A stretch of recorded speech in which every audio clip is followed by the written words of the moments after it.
जब आप लाएंगे तो इसका एक पूरा ड्राफ्ट तैयार होगा। पूरा ड्राफ्ट तैयार होने के बाद मसौदा तैयार होगा, उसके बाद ही पता चलेगा कि आपकी नीयत क्या है।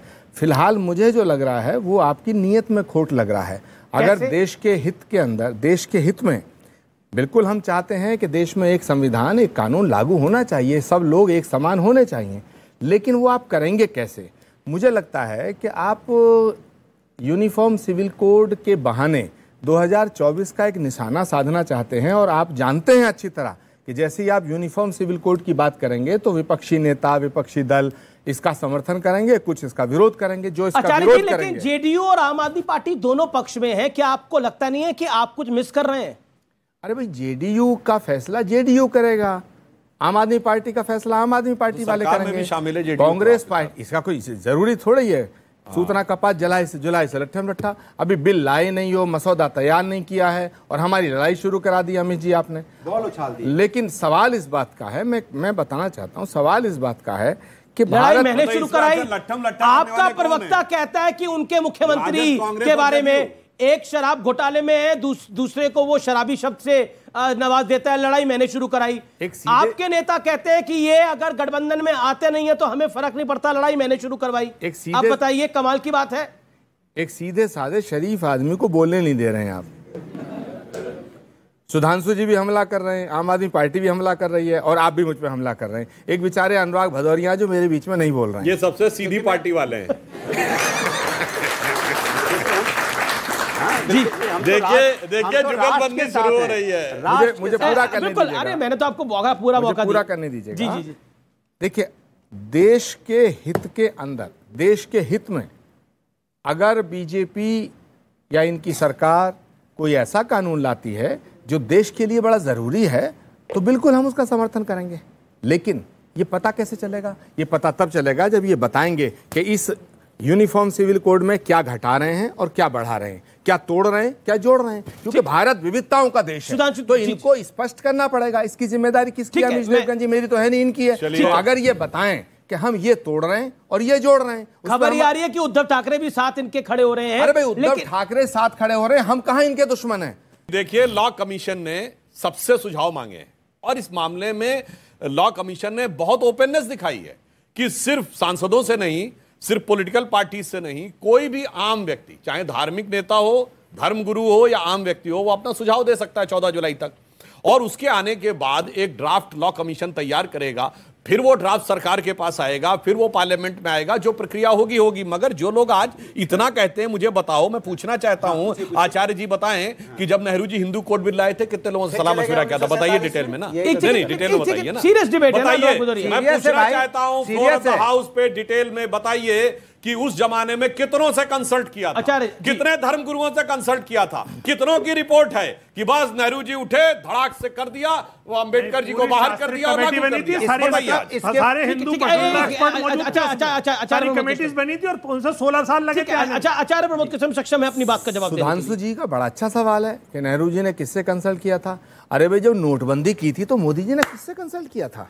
जब ये किसान का बिल लाए थे तो किससे कंसल्ट किया था? और जब किसानों का बिल वापस किया तो किससे कंसल्ट किया था? मतलब इन्होंने, बहुत अच्छी बात, मतलब इन्होंने मान लिया कि अभी तक कंसल्ट करने की जो बातें कर रहे थे वो सिर्फ नाटक था, क्योंकि आखिर में नेहरू जी ने नहीं कंसल्ट किया था। ये स्वीकार करने के लिए धन्यवाद। यानी अब आप, जबकि हमारा तो लॉ कमीशन कंसल्ट कर रहा है, मतलब ये तो ये भी नहीं बता सकते किसी के पास लेटर गया हो, क्या बीजेपी कर रही है। अच्छा अमित जी, इन्होंने मान ली कि उन्होंने नहीं कंसल्ट किया था, इसलिए हम कुछ कंसल्ट नहीं कर रहे हैं। भाई, हम नोटबंदी करेंगे, मेरी मर्जी। अगर हम लॉकडाउन लगाएंगे, मेरी मर्जी। 2000 का नोट चालू करेंगे, मेरी मर्जी। बंद करेंगे, मेरी मर्जी। मैंने संविधान कुछ है ही नहीं, संविधान का कोई मतलब नहीं है।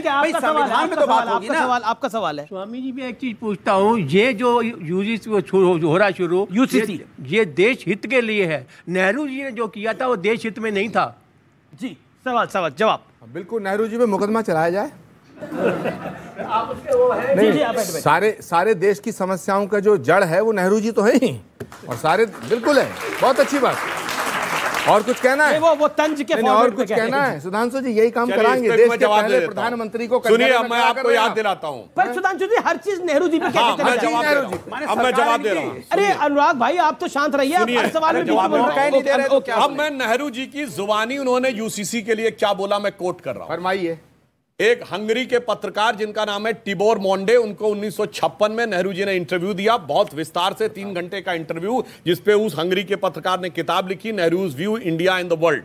उसमें जिस समय समान नागरिक संहिता की बात हुई तो नेहरू जी ने बड़े गर्व से कहा कि हमने हिंदुओं में दूसरी शादी अवैध कर दी है, हमने विरासत के नियम निर्धारित कर दिए हैं, महिलाओं को अधिकार दे दिए हैं। अब वो पत्रकार कहता है मुसलमानों के बारे में, तो नेहरू जी का वर्ड है, बकौल Nehru ji, I can not dare to touch Muslims.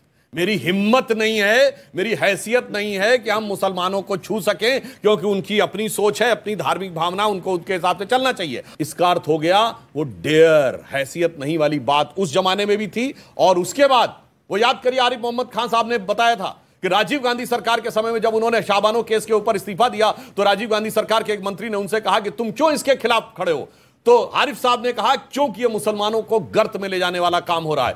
तो बकौल आरिफ साहब, उस कैबिनेट मंत्री ने कहा कोट अनकोट कि अगर मुसलमान गटर में पड़े रहना चाहते हैं तो उन्हें पड़े रहने दो, तुम क्यों उनको उठाने के लिए निकले हो। तो वही स्थिति है कि इन्होंने पिछले 60-70 सालों में सिर्फ कट्टरपंथी, मैं मुस्लिम समाज की बात नहीं कर रहा, मुस्लिम समाज के कट्टरपंथी तबकों के साथ वोट की तिजारत कर करके, और उस वोट की तिजारत की कंपटीशन में इन दोनों ने लेकर देश का भी नुकसान किया, समाज का नुकसान किया, मुस्लिम समाज का नुकसान किया, और इसीलिए सारी माइनॉरिटीज में सबसे खराब स्थिति में मुस्लिम क्यों है। कलीमुल, क्या आपको लगता नहीं है कुछ चीजें वाजिब है?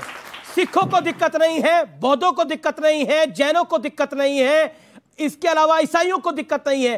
क्या आपको लगता नहीं है पॉलिटिकल प्रपंच के चलते मुसलमानों का नुकसान हो रहा है लगातार? देखिए, मैंने पहले आपको बता दिया, सिखों को भी तकलीफ है, एसईडी का मैंने बताया, क्रिश्चियन को भी तकलीफ है, मैंने बैप्टिस्ट चर्च नागालैंड का बता दिया, लेकिन फिर भी आप मानने को तैयार नहीं है, एक अलग बात है। अब आइए, मुसलमानों की स्थिति खराब क्यों है?